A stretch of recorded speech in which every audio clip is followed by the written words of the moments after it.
everything I just described about the Great Depression, stocks down, GDP down, unemployment up, deflation, by the way, happened over the course of about 4 years, from 1929 to 1933.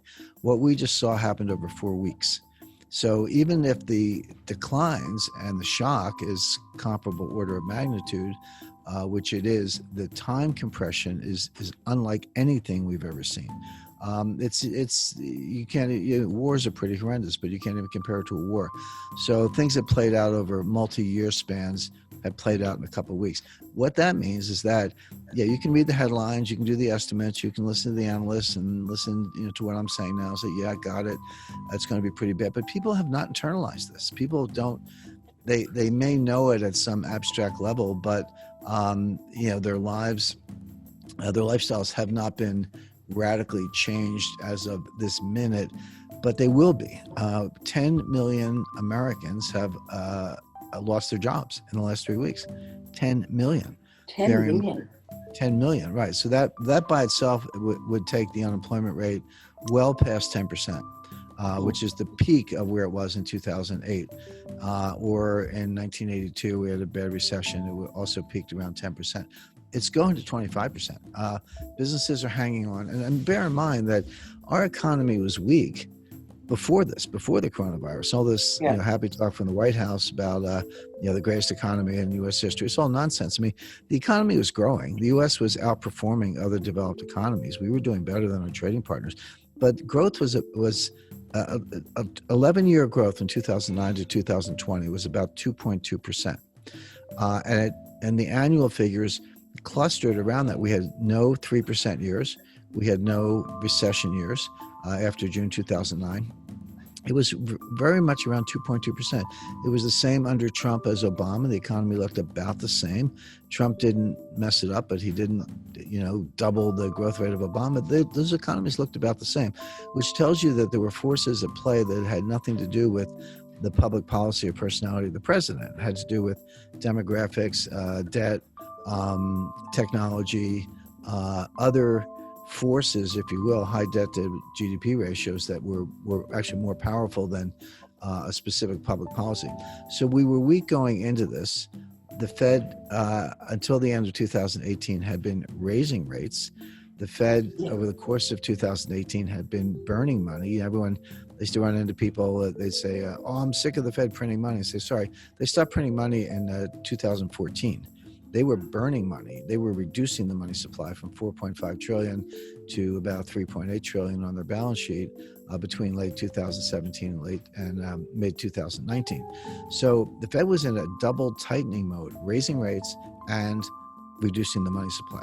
Now, of course, that's all out the window. Rates are back to zero. Where the balance sheet today, the Fed's balance sheet today, is $5 trillion. That's higher than it was at the peak of QE3, which was around $4.5 trillion. So the balance sheet's bigger. There's more money in circulation, and interest rates are lower, than they were a couple of years ago. The Fed was trying to get back to normal. And I said all along that in their effort to get back to normal, meaning 4% interest rates and the balance sheet of about $2 trillion, they would cause the recession they were preparing to cure. In other words, why were they trying to normalize the balance sheet and interest rates? Well, they wanted to get ready for the next recession. They didn't see this coming. I mean, practically no one did, but they knew it would come eventually, and they were preparing for it. But I said they would fail. They would not achieve their goals before they encountered a crisis of some kind, which would force them to retreat. And that is exactly what happened beginning at the end of 2018. Powell first said, okay, I'm done raising rates. And everyone said, well, that's good. And then he said, well, now I'm actually going to cut rates. And I said, well, that's good.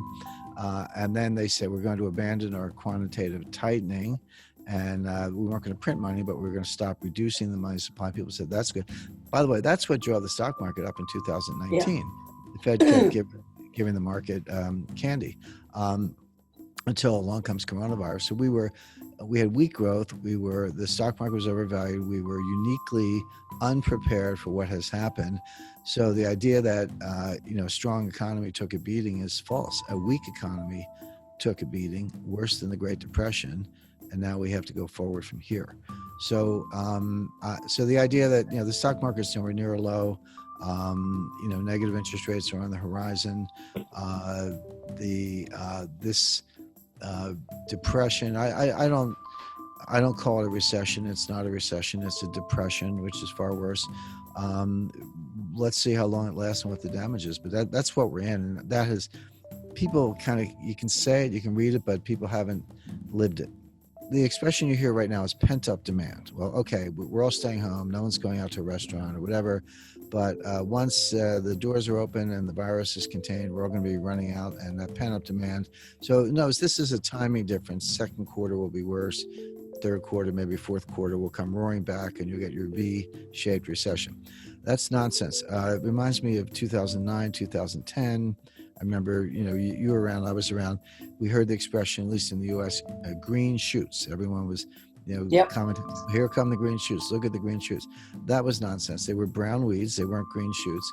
In other words, we got 2.2% growth for 10 years or 11 years, but the average recovery since 1980 is 3.2%. We got 2.2%. So, and if you think 1 percentage point doesn't sound like a lot, it is. Take 1 percentage point times a $20 trillion economy compounded over 10 years yields $4 trillion in lost wealth. That's how much wealth we left on the table by not being able to get back to the old trend. We did grow, but it was depressed growth, and which is one definition of a depression. Now, the problem now is that where's this so-called pent-up demand? So my wife and I usually go out for dinner on a Friday night, which we do. We did not go out last Friday. We're not going out this Friday.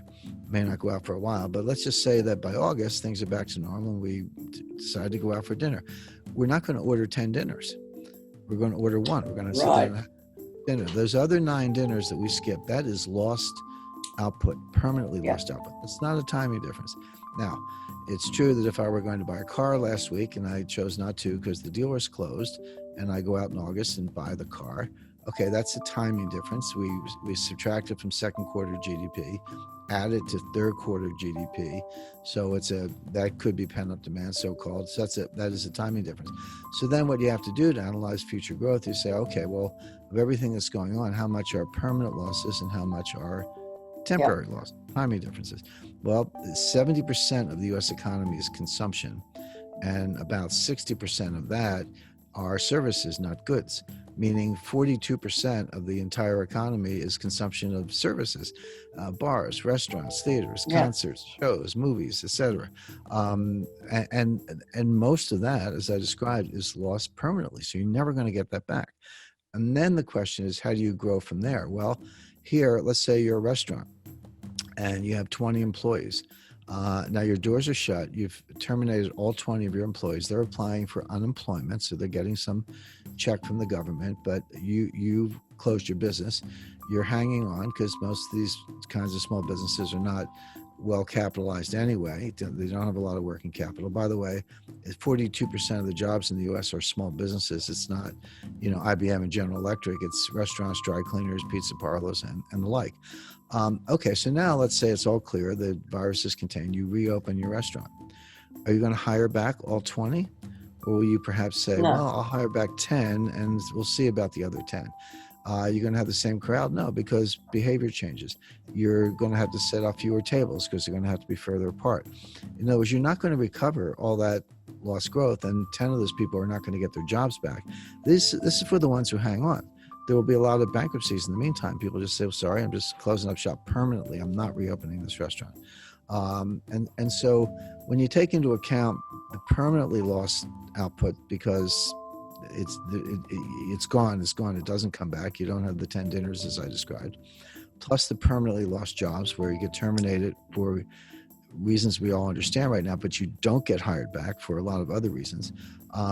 This is a depression-like characteristic. So will we grow again? Yes. Will we hit bottom? Yes.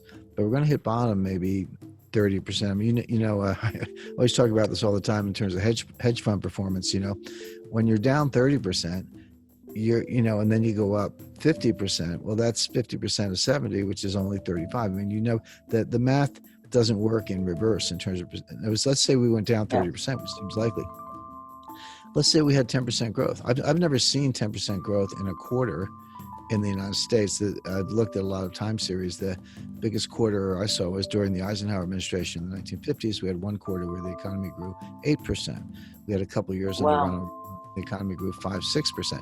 That's what a strong economy looks like, 5-6%. Yeah. Well, let's say we go down 30%, and it could be worse, but let's say 30. So now we're at 70. Okay, 70% of the former GDP, and we grow 10%, which is off the charts. Well, that's 7. Now you're at 77. Guess what? You're still 23 percentage points below the prior level of GDP. You grow 10% again. Well, add 7.7 more. Now you're up to 84. And you're still 16% below the prior GDP. This could go on, will go on for quarter after quarter. That's if you get the kind of growth I just mentioned, which is unlikely for the reasons I talked about earlier. So it doesn't mean we don't hit bottom. It doesn't mean we never grow. What it means is that we don't get back to those levels for years. Okay, so given that we're that dire prediction, as you said, this is not something that's going to go away, and people are talking up the fact that it will go away. What should people do? Reduce your exposure to equities. I'm not saying go to zero, but stock markets have not hit bottom. Number one, build up a store of cash. People turn up their nose at cash. You go, well, it has no yield. Well, it doesn't go down 30% either, or 50%. But first of all, cash does increase in value in deflation. When you have deflation, I'm not talking about disinflation, I'm talking about deflation, which is coming. The value of cash actually goes up. Your dollar buys more if prices go down. So your cash is actually more valuable